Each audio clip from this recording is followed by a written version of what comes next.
You know, usually when we think about the rules governing any kind of system, there's this underlying expectation of permanence. Right, like they're set in stone. Exactly. It's a lot like gravity. You drop an apple, it falls at 9.8 meters per second squared. You don't just wake up on a random Tuesday, drop that same apple, and suddenly watch it, float up to the ceiling. Yeah, the fundamental laws are the fundamental laws. I mean, we build entire architectures, like both physical and financial architectures, around that kind of predictability. Hmm. When you're modeling a long-term strategy, you really need to know that the foundational variables aren't just going to shift right under your feet while you sleep. But then you step into the world of decentralized networks and protocol design, and suddenly Isaac Newton is just completely out the window. Completely. We're looking at this environment where the laws of physics, like the very code governing how you're rewarded for securing a network, can literally be rewritten overnight. Which is wild when you really think about it. It really is. And today, we're dissecting a highly dense, pretty uncompromising text called The Calculus of Stake Pool Calibration. Yeah, it's a heavy read. Super heavy.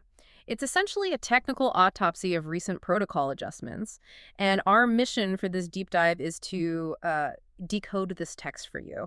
We want to figure out exactly why the staking rewards you once considered totally reliable are suddenly shrinking, and how you can actually navigate this newly recalibrated ecosystem. Because it really is a massive paradigm shift for anyone who is involved in optimal delegation. Even though the text itself is relatively brief, the implications are just huge. Okay, let's unpack this. Because before we get into the exact mechanics of what was changed under the hood, we really have to isolate the core tension that the text identifies. Right at the root cause. Yeah. The author talks extensively about, quote, fundamentally recalibrating the equilibrium between stake pool saturation and individual yield. And that tension, that is the central heartbeat of the entire document. Yeah. I mean, we're dealing with an ecosystem where the protocol distributes a very fixed amount of reward per epoch to a given stake pool, right? Assuming that pool actually produces its assigned blocks. Which they usually do if they're good. Exactly. Mm. But the text highlights this deliberate design choice. There is a hard mathematical cap on those rewards. When a pool reaches its saturation point, the system does not generate more yield to accommodate new delegator. It just stops. Right. It just forces everyone in that pool to share the exact same fixed bucket of rewards.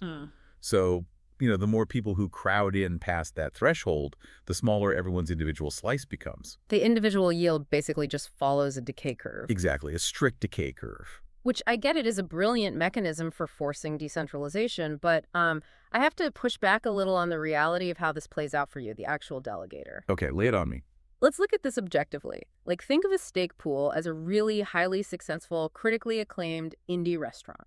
Oh, I like that analogy. Right. So at first, going there is great. The food is amazing. The service is fast. That's your high individual yield. Mm-hmm. But as word spreads and everyone crowds in, they hit that saturation point. The experience degrades. You're waiting an hour for a table. The portions get smaller. Your slice of the pie is shrinking. Yeah, diminishing rewards. Exactly. So my question is, if a pool is successful enough to attract a massive amount of delegation, like that restaurant attracting customers, why does the equilibrium punish the individual's yield? I mean, shouldn't success be rewarded? Well, what's fascinating here is that the text implies the system is basically designed to force that recalibration. It's not actually about punishing success at all. It's not. No, not really. It's about preventing any single pool from dominating. The protocol isn't optimizing for, localized operational efficiency. It's optimizing for global network distribution. Because if it didn't... Right. If the system didn't enforce that decay curve on your yield, a handful of hyper-competent pool operators would naturally just absorb all the delegation. Like the restaurant turning into a massive corporate monopoly. Exactly. They would command 51% or more of the network simply by being the best at what they do. And while that might guarantee block production in the short term, it creates this massive centralization vector. Which defeats the whole purpose of the network. Completely. It makes the network super vulnerable to Sybil attacks or regulatory capture, or even just like a catastrophic hardware failure at one single data center. Oh, wow. So if one building goes down, half the network goes down. Exactly. So the diminishing returns you're experiencing, they aren't a penalty for success. They're a cryptographic deterrent. The code is basically paying you to take a calculated risk on a smaller pool just to ensure the network remains properly distributed. Okay, so the decay curve is literally the cost of trustlessness. It forces capital to disperse rather than centralize. Precise. That makes a lot of sense. And that brings us directly to the specific technical levers the developers pulled to actually force this dispersion, right? Which the text refers to as a technical autopsy. Yes, the autopsy. The author isolates specific shifts in two key variables, the K parameter and the influence factors. And here's where it gets really interesting, because the text doesn't just describe these as, like, minor software updates. No, not at all. It frames them as a fundamental rewriting of the network's underlying calculus. If we stick with that restaurant analogy, if the restaurant is the stake pool, the K parameter is suddenly the fire marshal walking in and dramatically lowering the maximum occupancy limit. Right. And the influence factors are these sudden weird changes to who gets VIP priority at the door. That's a perfect way to visualize it. Because the math behind the K parameter is elegantly ruthless. It serves as the denominator in the equation that defines that saturation threshold. Okay, break that down for us. Sure. Let's say the total staked supply of the entire network is 30 billion tokens. And the original K parameter was set to, say, 500. So 30 billion divided by 500. Exactly. The protocol is effectively saying, we want 500 equally sized pools. You do the math, and you get a saturation point of 60 million tokens per pool. Okay, so 60 million is the max capacity before the yield drops. Right. If you're in a pool with 59 million tokens, you're getting optimal yield. You're happy.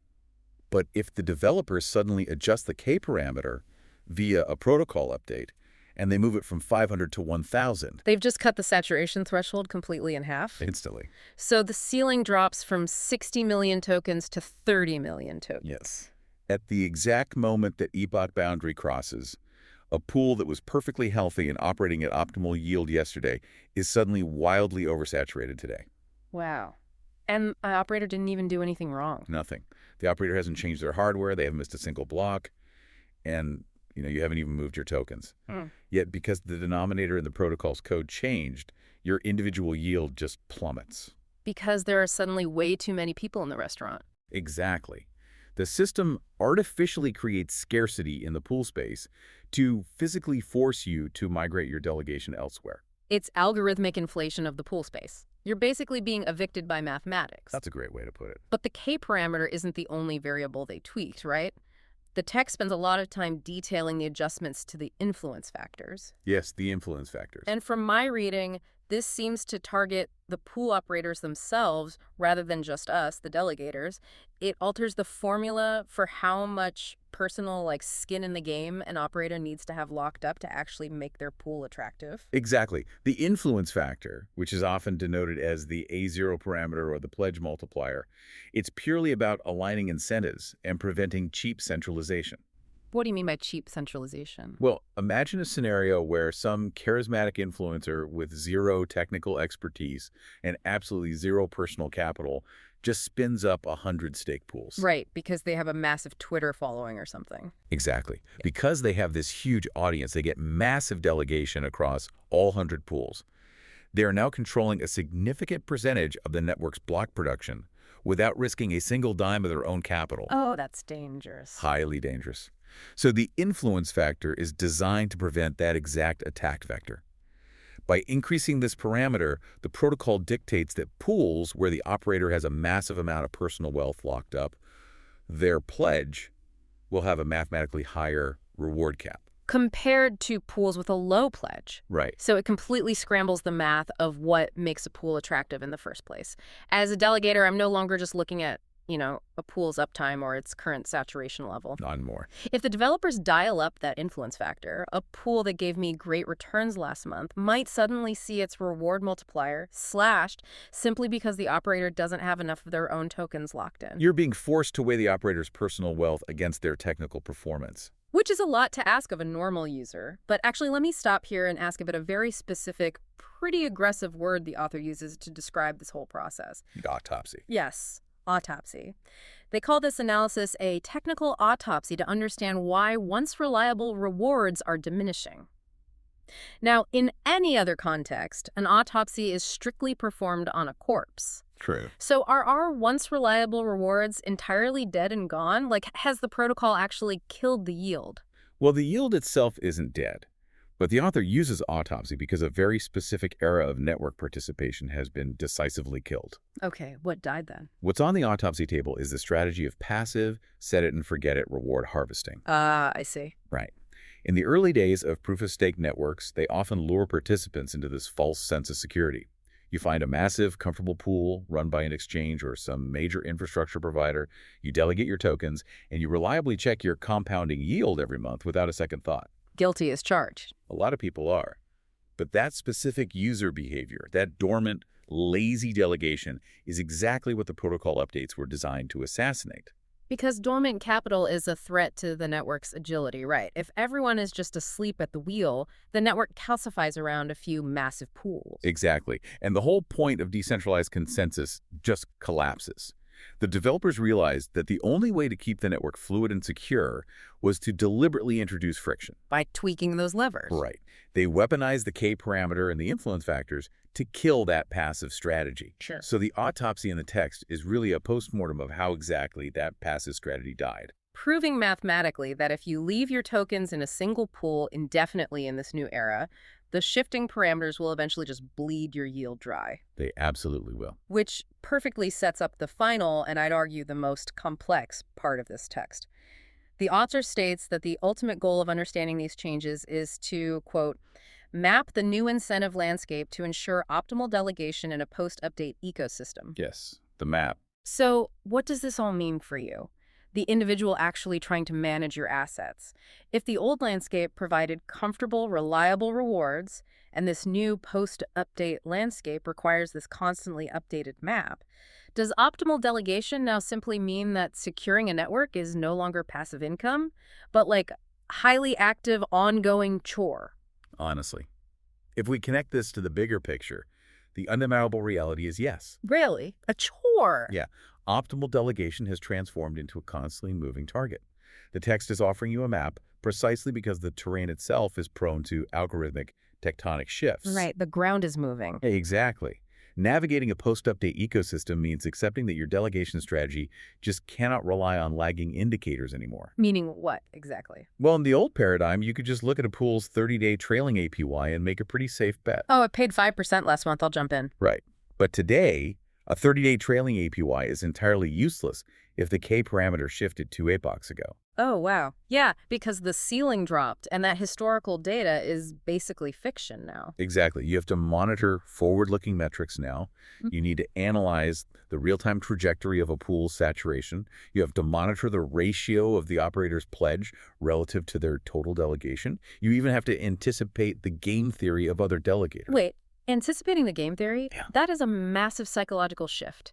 You aren't just monitoring the protocol anymore, you're actively monitoring the whales. You have to. Like if I'm in a small, high-performing pool and a massive whale suddenly decides to move their delegation into my pool just before the epoch snapshot. They could instantly trigger that saturation decay curve. And my yield just drops for the next epoch, and I had absolutely no control over it. None. So I'm forced to either eat the degraded yield, or I have to scramble to find a new pool before the next snapshot. That requires a level of hypervigilance that most people just aren't used to. It creates an intense burden of maintenance. I mean, think about legacy financial systems. If you put capital into a traditional savings vehicle, the institution manages the equilibrium behind the scenes. Right, the bank handles the complicated stuff. Exactly. But in a decentralized protocol, the code forces you to manage the equilibrium. Your own bank manager. Yeah, you inherit the autonomy, you get the direct participation in consensus, but you also inherit the relentless responsibility of maintenance. You have to utilize block explorers. You have to set up real-time alerts for parameter shifts and saturation thresholds. The protocol literally demands an active, highly educated delegator class. It's effectively forced participation. The developers are using your desire for yield to manipulate you into actively managing the network's health. He's pretty brilliant. It's an ingenious mechanism, yeah. Even if it is entirely exhausting, you just can't park your capital and check out anymore. You have to remain engaged with the granular mechanics of the ecosystem. You really do. You have to read dense analyses like the calculus of stake pool calibration just to understand why your returns look totally different today than they did last week. It completely transforms the concept of a reward from, a passive entitlement into an actively managed salary for securing the network And honestly, that transformation is the only way a decentralized network scales securely over the long term. by keeping everyone awake. Exactly. The map the text provides, this deep understanding of how saturation, the K parameter, and those influence factors all interact. It's the only tool you have to survive in a living, breathing network. If you treat it like a static investment, the algorithmic shifts will slowly but surely erode your position. So, bringing all of these technical threads together from the source text, the autopsy is complete and the findings are pretty definitive. Very definitive. The era of blind, reliable, set it and forget it yield is dead. The equilibrium between stake pool saturation and your individual reward has been fundamentally broken and rebuilt. By pulling the specific levers of the K parameter to lower the ceiling on pool size and tweaking the influence factors to demand more skin in the game from operators, the protocol has basically forced the ecosystem into a new state of dynamic tension. It's a whole new world. It really is. Navigating this post-update landscape means accepting the burden of maintenance. Optimal delegation is now a continuous practice. So to protect your yield, you must read the map, monitor the variables, and anticipate the shifts before they impact your slice of the pie. This all raises an important question, though. Oh, what's that? Well, if a handful of protocol adjustments, just a few algorithmic tweaks to a K parameter or an influence factor, can fundamentally rewrite the laws of physics governing your yield and basically perform an autopsy on your reliable rewards overnight.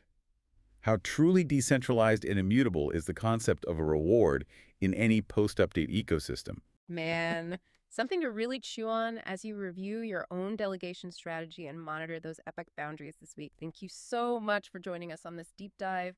Keep questioning the landscape around you, stay vigilant, and remember, just because the math worked perfectly yesterday doesn't mean you shouldn't check the formulas today. Catch you next time.